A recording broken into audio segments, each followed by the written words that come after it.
All right, guys, so today on the farm, we're gonna be working on our 4.5 liter PowerTech. You can see that guy right behind me. We just got it completely rebuilt, so the motor got completely gone through. It's basically a new motor completely, besides a select couple parts. It has a brand new injection pump, brand new injectors. Basically, all you need to know is this thing is basically brand new besides the paint job, and that's what we're gonna be working on today. So that motor is our main irrigation pump motor. We use it to irrigate most of our sweet corn. We have two pumps. One of those is that motor right behind me. We also have a 6-cylinder Perkins diesel that we use on the other side of the road because we kind of have two areas of our farm that we farm. That motor right there mounts up to this guy. This is kind of our mobile motor unit. We have a flat hitch up front there that bolts to the back of a tractor, skid steer, truck, whatever you need to pull it with. We have a 100-gallon fuel tank, so this thing runs on its own supply. We don't need to move a tank to it. It has a tank on it. And it bolts right up here. Those are your engine mounts, both sides there. Those are your front mounts. You got your radiator, and this is kind of your command station. So this is the equivalent to kind of your dashboard on your car. You got your tach here. You got the engine hours, temperature, as well as oil pressure. And then you got a couple different safety switches I'll go over probably a little bit later. But so it's really kind of just an engine on a trailer. It's a very portable pump. It mounts up to this guy right here, which is a Berkeley pump. Every drop of water that we put on ourselves, obviously not from rain, goes through that pump. The motor bolts up to the, or well actually, this technically bolts right up to the back of the motor. This guy gets spinning. That spins the water around really nice and fast. The water comes through here from our well and shoots out there. And that carries it way down the field. So what I'm gonna be using to spray this guy down with is actually 3 separate products. So first I'm gonna go through with a pre-clean. You can really use any different type of mineral spirits, anything of that sort, with just basically any type of cloth. Try to get a cloth that's not going to leave too much stuff behind. You can wipe down the whole motor. I'm really going to try to get in the nooks and crevices, especially around the injectors and the injection pump. Just try to really get all that grease off of there. After doing that, I'm going to hit it up with these Scotch Brite pads. I am not trying to get down to bare metal. Would it be a bad idea? No. Obviously, some of the spots are down to bare metal already, and that's fantastic. But the problem is, guys, I'm just way too OCD. As soon as I start scrubbing something and I'm trying to get down to metal, it has to be perfect. And this motor, there's so many different nooks and crannies, you know? You got all these little spots down here that are tough to get to. Yes, could I spend the time to do it? But you know, I have trucks to work on here. I've got more tractors to do, antique tractors to work on. There's really just too much stuff that I need to be doing that I can't spend that much time on one project just to make something look pretty. So these are the 3 products we're going to be spraying today, guys. So this is a 2-part epoxy primer. I really like this stuff. It's just like the stuff you'd shoot out of an air gun. It's a 2-part.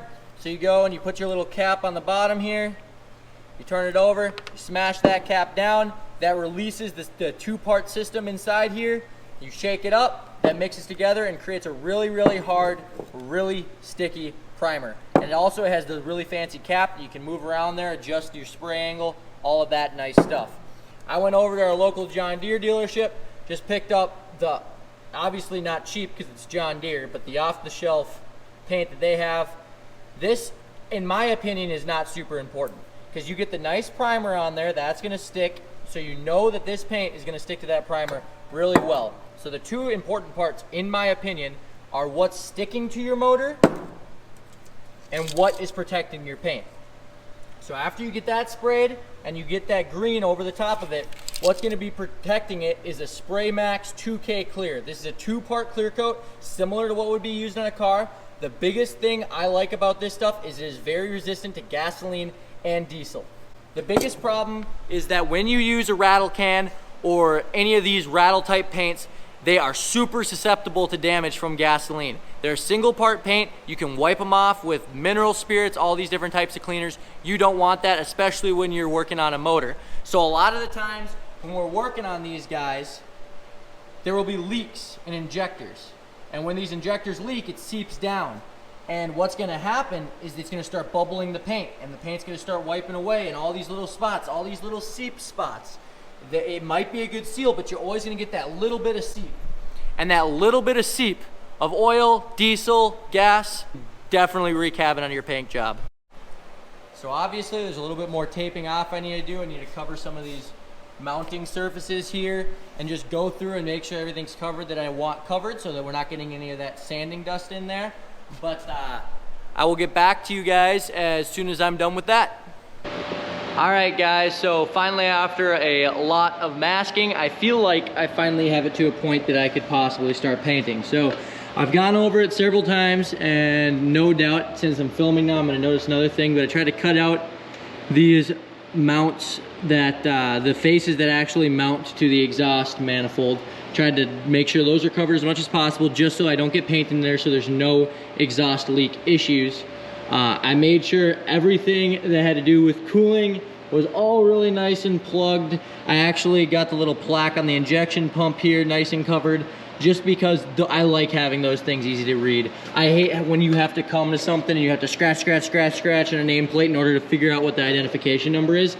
That way, hopefully it keeps it nice. That is the actual water pump mounting face there that I cleaned up really nice and put that masking tape over the top of it, so hopefully that'll keep that clear. We'll spin it around here one more time. The fuel filter housing and all that stuff, made sure all of that was really well sealed off, as well as the little hand prime pump. So I believe we're gonna be good here to start sanding. Now, since I have wiped it down before a little bit, and also our engine builders, they put it through a steam machine, so there's not a ton of grease on it right now. I think I'm just gonna start by going over it with the Scotch-Brite, scuffing everything up a little bit, hit it with all that pre-clean, and then see where we're at after that. Alrighty guys, so now I have the engine completely taped off. I have it sanded. I'll show you here. It really just got those little bit, it took the polish off basically. It took the shininess out, and that's really what I was going for. A lot of these areas I wasn't too worried about, but these used to be a whole lot more shiny. I put those little micro scratches in it. Hopefully that helps to just let that epoxy primer really grab onto the motor. I went with some compressed air, blew all the stuff off. I wiped everything down with pre-clean. So right now, I would say we should be good for the most part to start throwing some primer on this thing. I'm going to grab my respirator, just go over everything one more time, make sure everything's good to go, and then we'll start shooting some paint. Alrighty guys, so now that we have all of this primer mixed up, we're gonna start applying it. I'm just gonna show you real quick what it looks like when it goes on.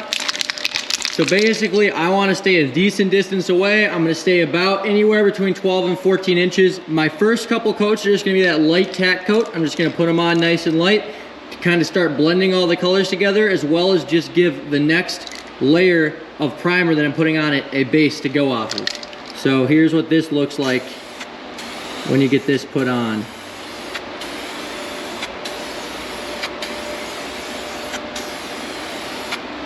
So that's kind of what I'm going to be going for as far as density or thickness of the layer. Well, I'm going to put my respirator on and give you guys a montage.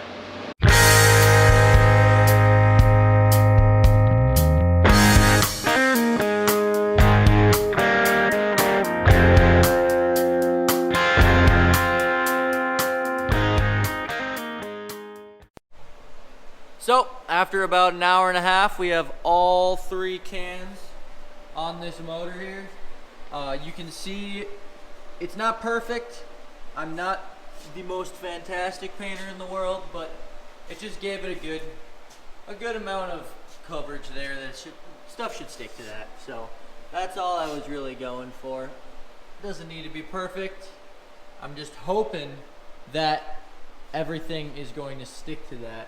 Like you can see, there's certain spots here where there's definitely blemishes, but I'm gonna start shooting color here in a little bit. I'm gonna prep this surface just a little bit more, and then I'll start with the John Deere green, putting it on top of this primer. So we'll see where we are after that.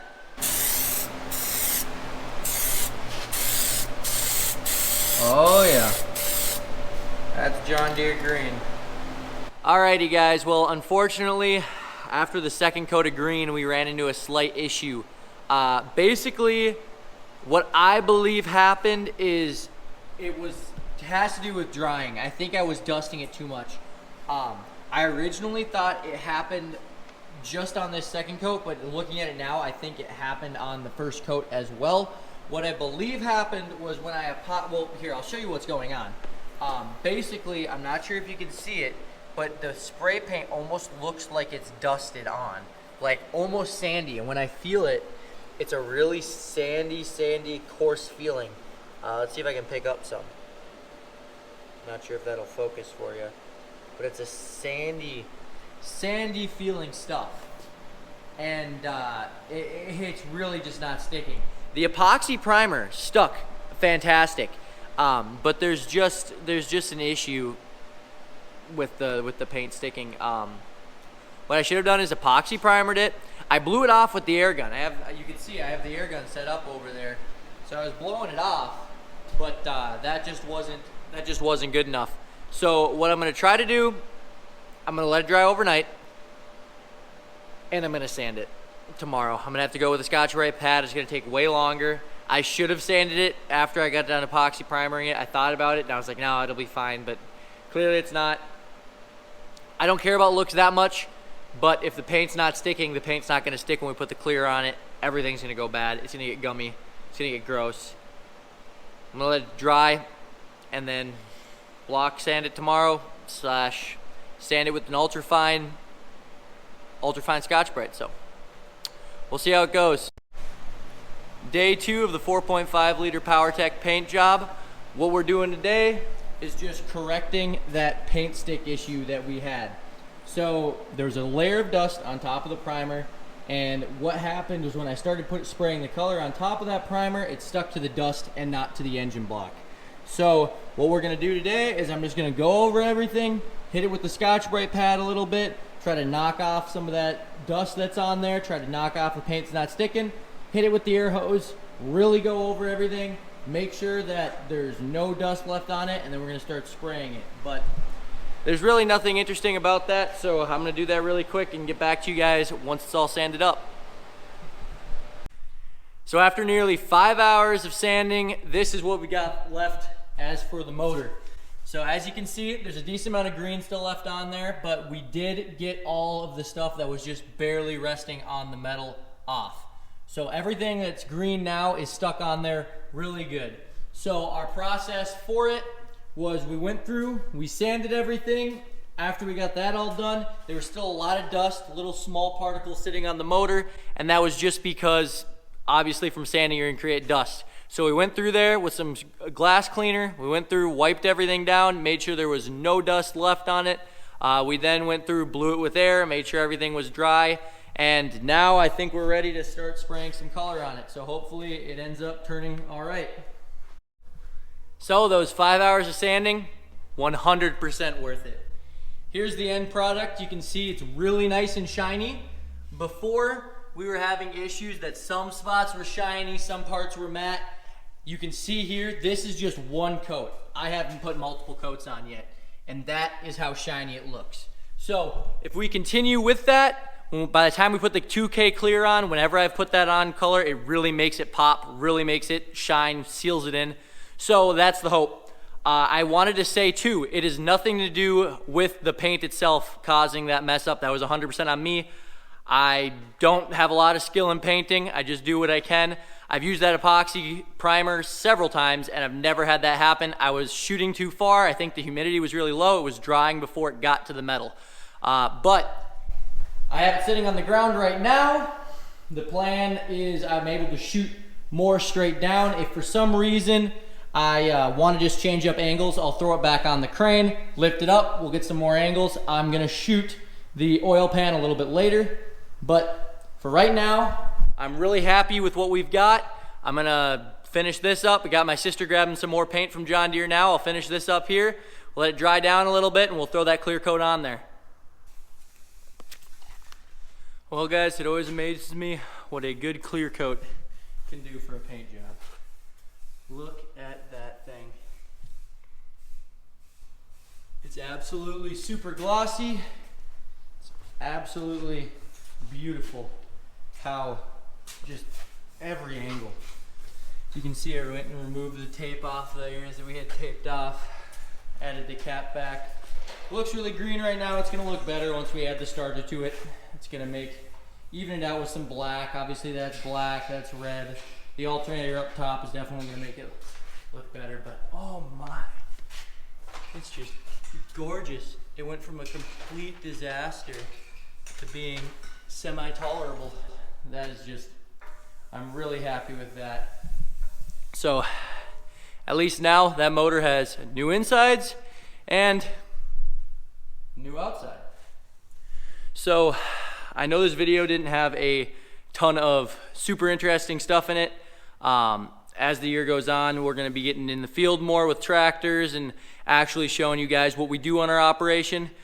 This was kind of just a filler and to get me comfortable with editing on this software, editing with the platform. Definitely going to introduce you to new people on the farm, people we work with, the whole crew that we do to bring vegetables to people at our stands. For right now, this is all I got. Thanks for watching, guys.